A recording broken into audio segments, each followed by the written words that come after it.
Welcome to Built by Many. Today I'm joined by Peter Stant, who is head technician at the Jaguar parts specialist SNG Barratt. And today we're going to learn the 5 steps to unseizing a Jaguar E-Type engine. Pete, take it away. Okay. Step 1. Step 1 is to remove the cylinder head, which we've already done. Once the head's off, that gives us a chance to look at the condition of the block and the bores, and just to see how badly seized the pistons are. So if I can get my fingernail onto the ridge at the top there, does that mean we need a rebore?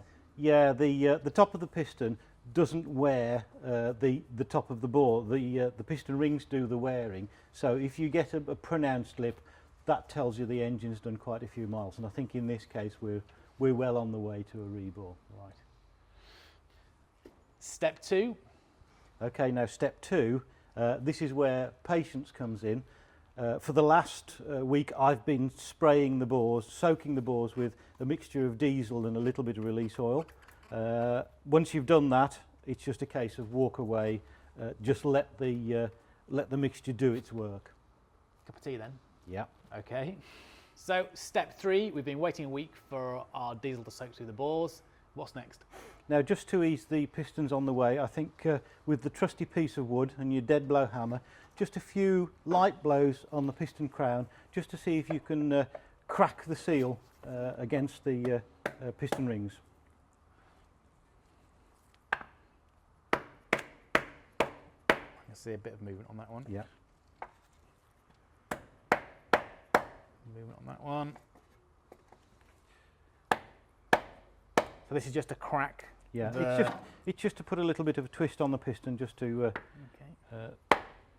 That's moving quite well. And then last but not least, number 6. Okay, so that's broken the seal between the piston and the bore, and there's a slight movement. Hopefully. Step 4.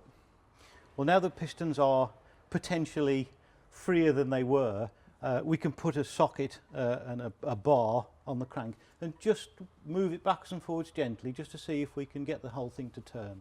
Okay, I'll give you a hand getting that on there. Okay, it's a bit tricky from the top. Get my hand in.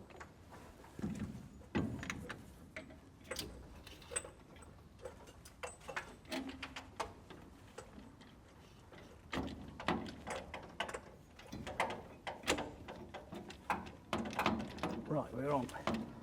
Do you want to try it? Yeah. Just gently backwards and forwards. Oh, so there's some movement. Okay. There is, I must have got that first time.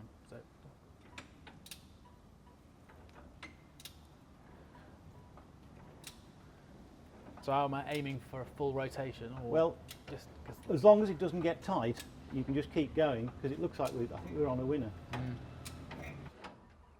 Okay, so that is freed off now then. Yeah. So how do we just gauge or get a feel for what things are like at the bottom of the engine? We'll do a full circuit with the bar, and then we can always try it with the starter motor if you're feeling that way inclined. I am.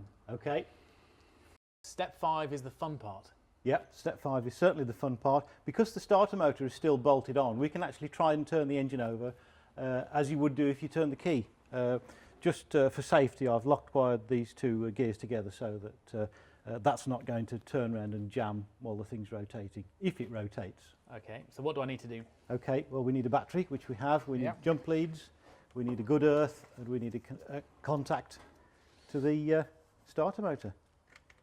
So that's my earth. Yeah, that's right. That's That's my- onto the positive lead. In this case, because it's a negative earth car, we go with the positive lead onto there. So this is a jump wire, and this goes across the starter motor. Yeah, so you're going to the trigger wire on the solenoid. Fingers crossed. Okay. Whee! Oh, brilliant. Amazing. So spinning nice and freely. So overall then, this doesn't sound like it's too bad. No, it does tell us that there's a crank in there. With some conrods. Yeah, with some conrods, so we're okay. It's good. So let's just remind ourselves on it. So the 5 steps to unseizing a Jaguar E-Type engine are... Okay, head off, lots of oil, gently tap the pistons, work it by hand first to get the crank to move, and then have some fun and try and turn it over with the starter, if you so please. Pete, thank you very much.